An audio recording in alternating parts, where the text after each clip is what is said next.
नमस्कार। आज हम वरुण जातक की एक बहुत ही दिलचस्प कहानी सुनने वाले हैं। ये कहानी हमें सिखाती है कि सही समय पर सही काम करना कितना जरूरी है। चलिए एक सवाल से शुरुआत करते हैं।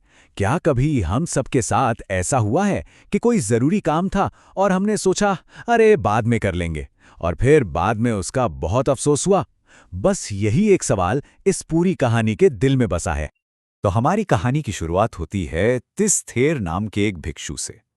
देखिए, उन्हें एक सबक मिला, लेकिन इसकी उन्हें काफी बड़ी कीमत चुकानी पड़ी।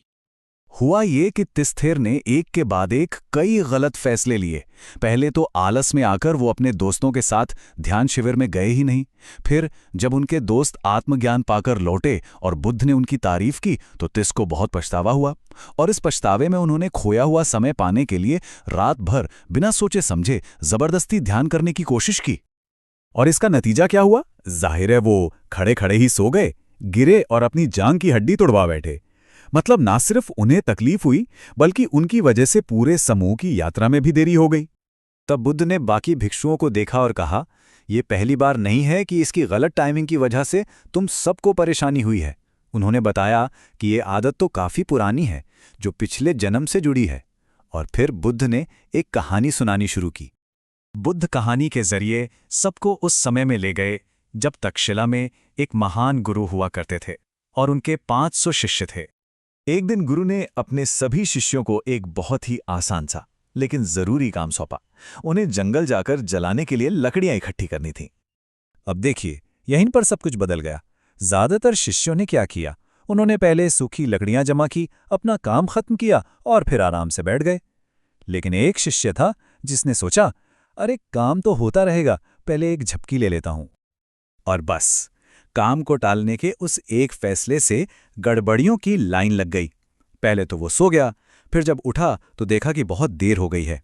हड़बड़ी में भागा तो एक टहनी से उसकी आंख में चोट लग गई, और जल्दबाजी में उसने सूखी लकड़ियों की जगह गीली हरी लकड़ियां ही उठा लीं और लाकर उन्हें सूखी लकड़ियों के ढेर के ऊपर ही फेंक दिया।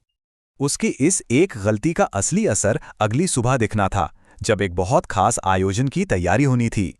दरअसल अगले दिन सुबह सुबह सारे शिष्यों को एक खास समारोह के लिए निकलना था, और यात्रा से पहले उन्हें दलिया पकाना था। तो सुबह जब दासी ने खाना बनाने के लिए लकड़ियां उठाईं, तो उसने ढेर के ऊपर से ही लकड़ियां ले लीं। और वो कौन सी लकड़ियां थी? हाँ, वही उस आलसी शिष्य की लाई हुई गीली लकड़ियां। अब गीली लकड़ी से आग तो जलनी नहीं थी। रसोई धुएं से भर गई, पर आग नहीं जली और दलिया भी नहीं बन पाया। जब तक सूरज उगा तब तक बहुत देर हो चुकी थी। समारोह में जाने का समय निकल गया था। सोचिए, सिर्फ एक इंसान की गलती और 500 के 500 शिष्य उस जरूरी कार्यक्रम में नहीं जा पाए। जब गुरु को ये सारी बात पता चली तो उन्होंने इस मौके का इस्तेमाल सबको एक बहुत जरूरी सबक सिखाने के लिए किया।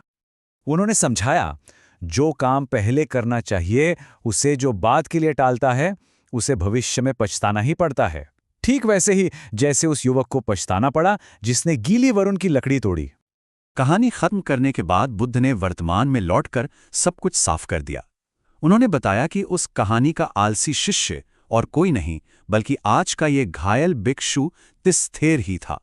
बाकी के 499 शिष्य आज के आत्मज्ञानी भिक्षु थे, और वो गुरु स्वयं बुद्ध थे। इस तरह अतीत और वर्तमान की कहानियां पूरी तरह से जुड़ गईं। तो इस पूरी कहानी से हमारे लिए क्या सबक है? हम इसे अपने जीवन में कैसे उतार सकते हैं? देखिए, ये कहानी हमें बहुत सीधी और सच्ची बातें सिखाती है। पहली, जो काम जरूरी है उसे सबसे पहले करें। दूसरी, आज का आलस कल की मुसीबत बनता है। और ये भी कि कभी-कभी एक इंसान की गलती का असर पूरे समूह पर पड़ता है। और एक बहुत जरूरी बात, गलत समय पर किया गया सही काम भी असल में गलत ही होता है। ये कहानी हमें खुद से एक सवाल पूछने का मौका देती है कि कहीं हम भी जरूरी कामों को टालकर अपने जीवन में ऐसी ही गीली लकड़ियां तो नहीं जमा कर रहे हैं। इस कहानी से मिली सीख को जीवन में उतारें। हमारी यही कामना है कि आप सभी हमेशा सुखी रहें,